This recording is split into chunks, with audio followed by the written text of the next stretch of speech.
I have to say, I am so nervous today, but I'm very excited at the same time. But I brought a special tree with me to keep me company. I brought this little guy. What can you zoom into what makes you feel nervous? Just talking in general on this kind of Yeah, I think okay. this is really the first time that I have crossed these two worlds because my tree stuff is really separate. So I generally just do a lot of education, talk to a lot of people, and really focus on just the bonsai itself. So I'm focusing on something other than me. And then when Yeah. it comes to my work world, I'm very forward, and I do a lot of education in the community. I'm kind of I work with a nonprofit organization, and I'm very visible, attending a lot of events, but not a lot of people know about the tree stuff. So bringing these two worlds together is new for me. So I'm like, oh, how's it gonna go? But I'm excited at the same time. I guess, and I will take good care of you, but also how cool that you're kind of like a multifaceted human. Because I do think sometimes we like see ourselves in just these kind of silos. So it is cool to blend it. I guess Yeah. a great way to start then is probably what came first, the bonsais or the therapist route. Oh, great question. Okay, so it's interesting. It's a little bit of both. Okay. But I grew up on a ranch in the Coachella Valley, and we always had a lot of plants everywhere, and so I learned how to like landscape and take care of the property. And a lot of the trees that I have are actually from that ranch. So like this tree right here was a cutting from this big tree right here that my dad planted about 40 years ago, and I've taken it with me, the entire time. So it's so in a way, like the bonsai always started first. Um, Hmm. and my family has also been in the mental health field for many years. So it's like, in a way, that happened simultaneously too. Never knew I was going to go into the field of mental health. I thought, I was going to do something like maybe with my hands, or, something, uh, maybe more public, like, maybe do, acting or something like that. But I found that, mental health was really where I wanted to be. Helping people, I think, really is something that's important to me. And, it creates meaning in life. And I realized that, through connecting with one person, you can make impact with a whole bunch of other people as well. And so, yeah, it was just kind of a calling. So in a way, I was born into both of them. Yeah, I know. That's what is kind of that is a beautiful blend. Two questions off the back of that. What Yeah. did your parents do in the mental health space? Were they therapists Yeah. or Yeah, they're okay. both licensed marriage family therapists. So, and that's what I am as well. And I Yeah. think, as you're a teenager, you're like, I don't know if I really want to go down that route and, do what my parents did. But I think they set me up for success for this, just to kind of, getting used to the dialogue, getting Yeah. used to like how to being able to express, what I wanted to express. And I think they did a really good job at creating, a safe environment for, me and my siblings, but also offering challenges, Hmm. for us to kind of, fail. And so I think yeah, maybe they secretly brainwashed me into becoming a therapist. That's my short answer. Well, I guess maybe they could. I do have a question about what that's like growing up. So I grew up in a family not of mental health deniers, just like my mother would say, "Oh, we didn't even know about anxiety. We didn't know about depression, or they didn't have it." When I would argue is like, "Oh no, you did. You just didn't know the dialogue around it." I'm curious of what it was like as a child growing up on what sounds like perhaps a very emotionally literate family, and if that has had any effect on you kind of dating because you're already at like advanced level of even dialogue, whereas was it not frustrating for you growing up, Oh, it probably coming up against things like toxic masculinity, like stuff that would seem so benign to you guys? yeah, it was like I didn't know any different when I was growing up. So like, when we would have a conflict, we'd have like a friend over, and my parents would be like, "Oh, you're triangulating." And I'll be like, "Oh, everybody knows about triangulating, right?" And or like, if we're fighting over something, my dad's like, "We're putting it in escrow." So you know, we were used to being able to like, openly express how we were feeling. At the same time, we're a normal family. So, under ideal circumstances, people are able to kind of communicate, be heard. But we all got angry. We all had, Mm. every family has a level of dysfunction that is, like, I don't think you're human if you're not having some level of dysfunction and conflict. And, I went through my teenage years, being, angry, and Mhm. I know I gave my parents a run for their money, but I think like my friends saw different experiences than I did, of course, because, my family created a lot of safety for, a lot of my friends. So, I had some that, really didn't have maybe a good home, Mhm. and, they would just stay at our house, and they'd call my mom and dad, they'd call them mom and dad. And the ranch that I grew up on, my dad would be like, all right, let's go to work. So, we worked hard. And I think in a lot of ways we were able to kind of feel like proud of the work that we did. So looking back now, I'm like, they did a lot of really cool stuff to be Yeah. able to help, me develop, help kind of community develop in a way, and so, huge kudos to them for kind of paving the way. So I really did have a different example, Mhm. than, a lot of my friends or the families that, I've worked with in the past, where, that dialogue wasn't there, and you had to, kind of really learn it at, at a later stage in life. Mhm. Yeah, I mean, I definitely have had to learn kind of that verbiage at a later stage of life, and I think it's so cool that you had that gift of having it in your home, so you've been able to now help others kind of navigate that. I am curious when you say marriage and family therapy. What would be the most common thing that people are coming to someone who is licensed in marriage and family therapy? Is it usually divorce? Is it usually kind of with children? Or yeah, maybe you could kind of demystify what round that looks like. Yeah, great question. So it's really, a marriage family therapist is really anybody that's dealing with mental health challenges. And really the school that I went to was really focused on, we exist in relationships. So Mm, we're helping people deal with, the challenges that they're experiencing, but also connecting with, their experiences in other relationships. So whether, we all come from a family, whatever that family is, it doesn't have to be a nuclear family. mm, And some specialize in marriage, like kind of couples counseling. I've always worked with kids and families, and mm, so that's really been, the my calling is to, help kids, help families be able to have a new dialogue. And I mm, actually currently, in my field, I currently don't see clients. I oversee programs and, developing programming to support with like prevention and early intervention within schools and communities. And I do a lot of education on like adverse childhood experiences and toxic stress, and, really kind of in a way being able to empower the community to be aware, destigmatize mental health, and, align systems of care to be able to, uh, like kind of create like healing communities in a way, because when we're isolated, it can be hard to make that change. So in terms of marriage family therapy, you can do a whole lot of different things. You can do that direct service, you can do group therapy, you can work with men, you can specifically work with women, you can work with, the LGBTQ plus community. Really, it's mm, very vast, but it's, you're able to assess and, provide diagnoses, mm. um, and really help, develop collaborative treatment plans with, whoever you're working with. So it's pretty flexible, I guess.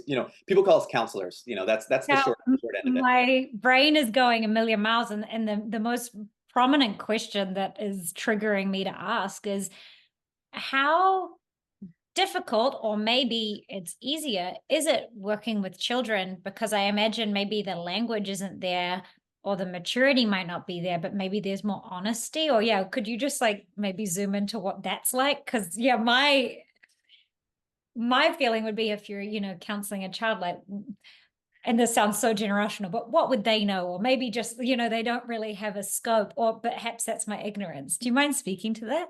Absolutely, it's I'm kind of a kid myself, Okay. so I remember being a kid, and putting my place in a spot where I was like, I feel like I don't have a voice. I feel like I'm nervous. I don't have the dialogue to describe what I'm experiencing now.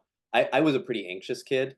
Mhm. I was just talking to my mom right before this, and I used to say when I was a kid, I'd say I'm queasing, which I was trying to say I'm queasy, but I would say I'm queasing, and Yeah. I didn't know what it meant. I really didn't understand. So, I think, fast forward to working with kids, uh, Mm. you know, kids in a lot of ways don't have a lot of control and they don't have a voice, and they're often within the context of the adults that are around them. And so in working with kids, it really depends on the age that you're working with. If you're working with younger kids, typically you're trying to help their parents find a way to respond to the behaviors that are coming up, or help the parents have maybe a new dialogue that they can have when they're working with their kid. There's a lot of parents that they're trying their best, and maybe they went through experiences that they weren't the best equipped to to create an environment that they'd like to create for their kids. Mm, And so sometimes, like, a kiddo saying, like, I'm scared, or I'm sad, or I'm angry, parents generally, they don't want to hear that their kids are hurting, so they say, um, don't say that. No, no, it's everything's fine.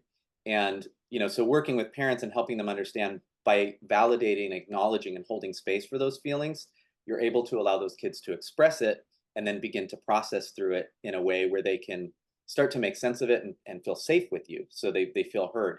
So that's like the younger kids. mm, There's also like types of play therapy. So I'm trained in child-centered play therapy, which is really like it's like an adult client-centered, like kind of Carl Rogers type approach, where you just mhm, have a bunch of different toys and activities in the room, and you allow those kids to express what they um, really, whatever they want to express within that room, but it's contained in a safe environment where you're reflecting, you're attuning to what they're experiencing, and you're allowing them to share. So you kind of you allow them to process things through play.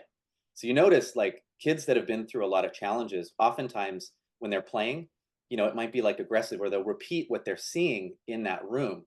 So it's just like adults, when we're talking about something that's really hard for us, when we're in therapy, we're like, I'm talking about this thing in a safe environment where I can pair something that's really scary with this calm here. And that's when you start to kind of, rewire those experiences and have less, they're less scary, when you start to pair that with a safe environment over time. So those kids are playing those things out with somebody that's attuned and listening. And really, you want to help parents be able to do the same thing with their kids. If there's something that they're scared about, you want to help them be able to kind of hold that space for them. And I was going to say, well, do you want to interject? yeah, but Okay, you can go. keep going. I'll just keep going forever. So Yeah, you got to no, say. I just am like, I guess, and I'm a step parent now. I guess in my own, I don't even know if I have the dialogue. It's like, oh yeah, hold space for that emotion. Um, would you mind giving us like a rule book? Because I know I've learned in therapy, I have to learn how to say, like, when you do this, it makes me feel like that. Is Hmm, there a parental approach of, like, say a kid's like, I'm really sad. What is a helpful sentence? Like, absolutely. Yeah, and that one, I think, so that it's like twofold. It's what you okay, do externally, it's what you say, but it's mm, also how you say it. okay, So, for kids that have been through a lot of challenge, if they've been through like a lot of adversity or trauma when they're young, they're really, really good at fight or flight. They're really good at staying safe in an environment that feels scary. So, and so their brains are tuning into the environment when they're feeling stressed out of things that feel unsafe for them. So when a kiddo is expressing, like, I feel scared, or I feel sad, they might their fight or flight system might be going up. And the best thing that a parent can do, one, is just kind of co-regulate, is try to find a way to be calm.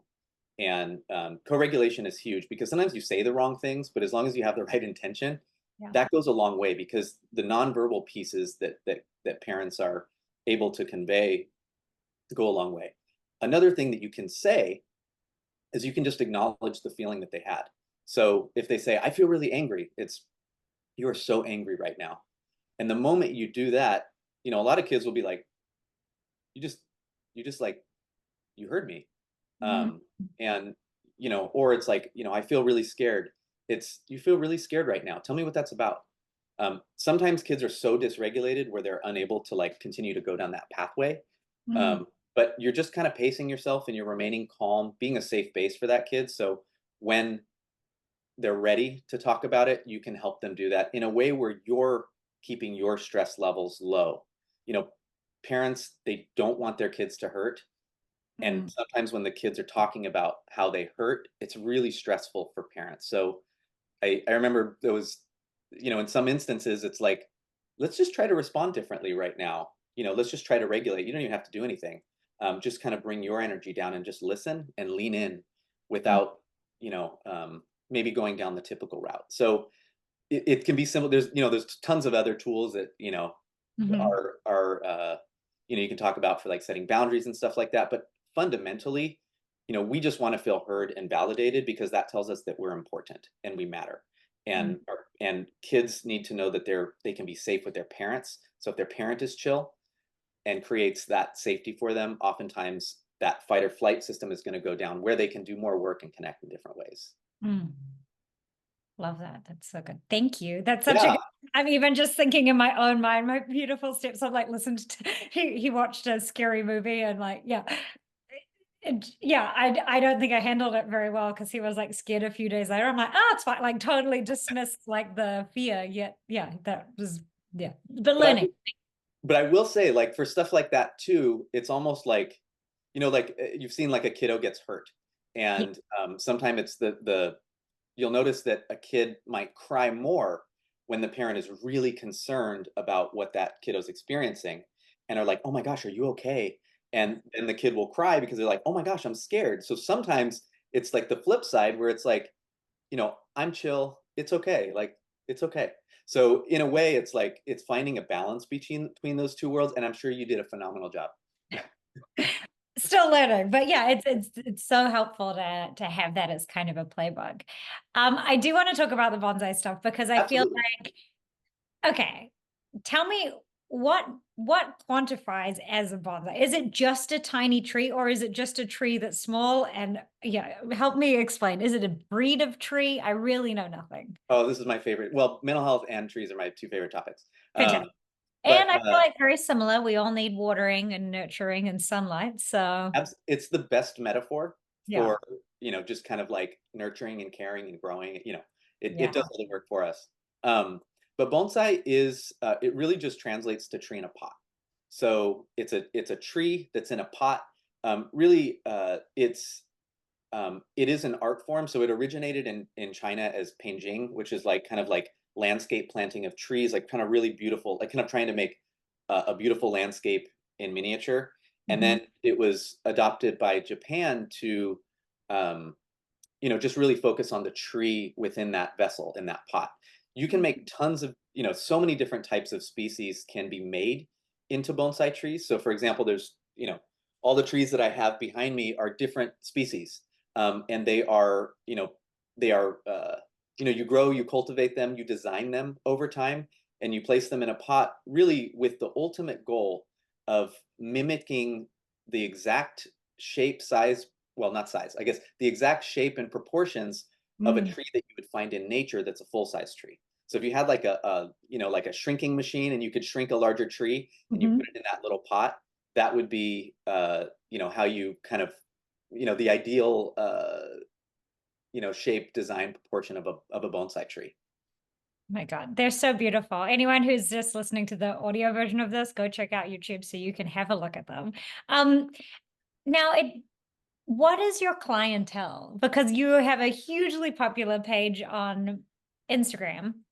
I've loved all of it. Now, is it kind of one of these like it's a gateway drug, as in like you get one and then it becomes like a whole world? Because I imagine there is something therapeutic about the pruning, the trimming, the understanding, and it has felt a little distant to me. I don't have one in my environment, but now ever since I met you and Tom and I met you and your lovely partner at Disneyland, it's like this thing that now I'm being fed it all through my algorithm. And so it shows interest. So yeah, I'm curious kind of who is your clientele and what are people getting out of this journey?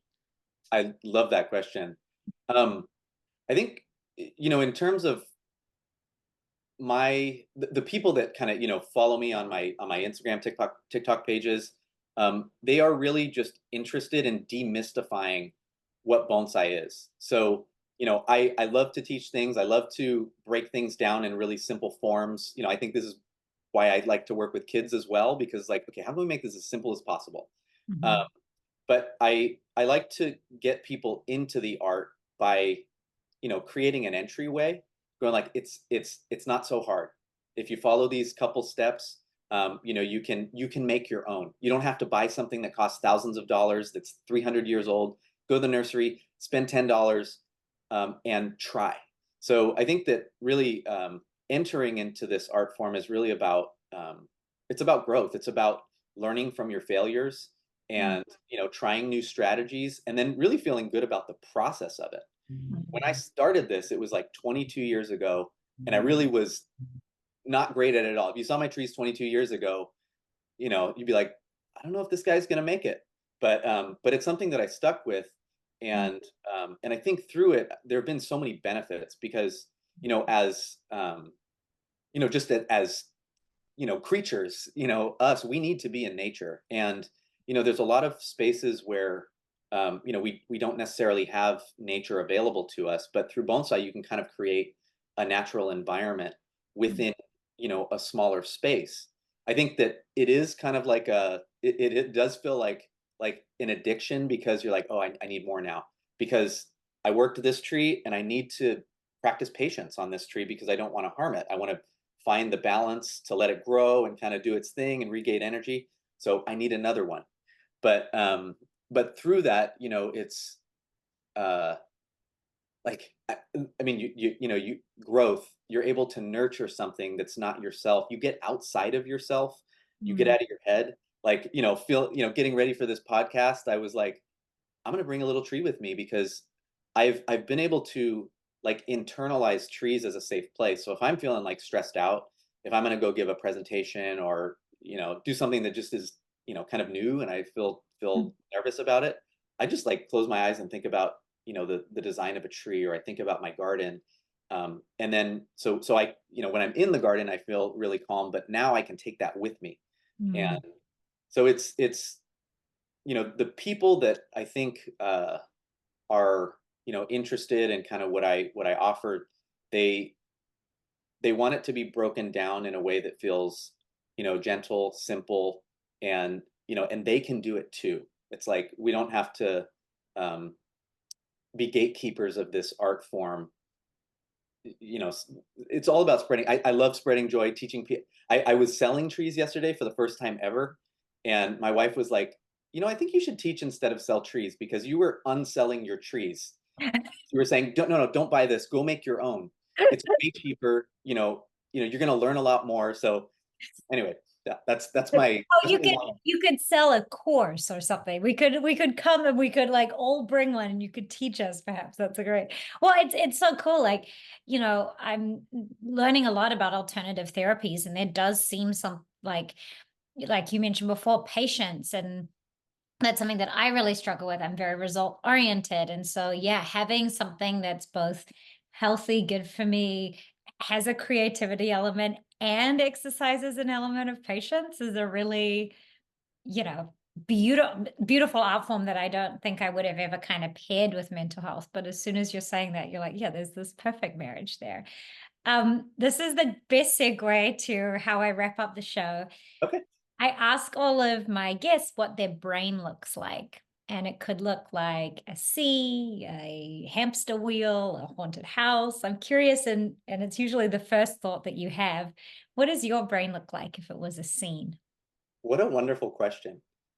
Um, there are like I started to picture it as Mhm. you were describing it, and I see like there are so many trees, and there's just happy people appreciating the trees kind of on one side of my brain. you know Yeah. it's, it's just green, and I'm thinking that's kind of the nurturing side that slows down a little Yeah. bit. It's really kind of when I need to kind of unplug, disengage, and be quiet, but also share it. So people kind of look, walk in and look. It's like a very quiet, bonsai garden.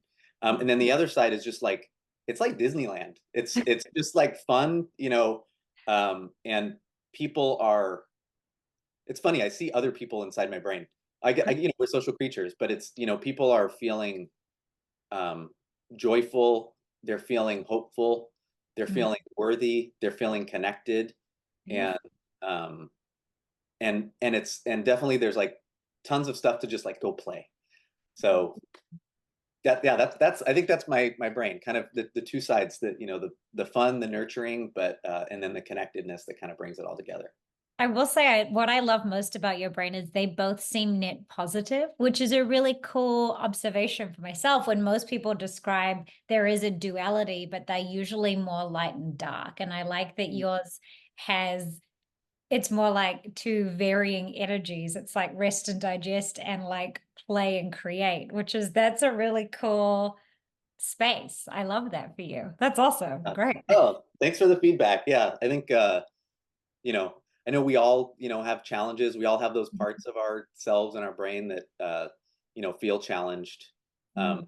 and I think when we're able to kind of focus on the pie in the sky, um, it it puts a smile on my face. So yeah, that was what a cool question. I want to ask that to other people now. You should. It's so cool because everyone's is so interesting. And I've interviewed a few neurodivergent people, and theirs is normally like lights. It's weird that there's like a through line of space, kind of like floating objects, no words and stuff, which is like that's an interesting. I don't know if there's anything correlated to that, but it is an interesting through line as well. I'm like, okay, cool. So that's interesting. If anyone's Yeah, in the field, they can study that further. yeah, wonderful activity. Like when working with kids, doing a lot of art activities, and like what a great prompt. Yeah, So, 100%. My favorite one, which you'll enjoy, I'll take 2 seconds, was someone, she said that it's like a garden and she's walking through it and some stuff is dead and some stuff is bare, but she knows that she planted things there a while ago and they'll eventually sprout and the things that are dying will go again. And then some stuff is lush. And I was like, oh, that's cool too. Like she's walking through knowing that everything's seasonal. I was like, oh, mhm. that's nice. That's That is great. beautiful. Yeah, you wonder, like, depending on what space you're in at any given moment, kind of where you would be, uh, Mm-hmm. and what it would be like a cool before and after.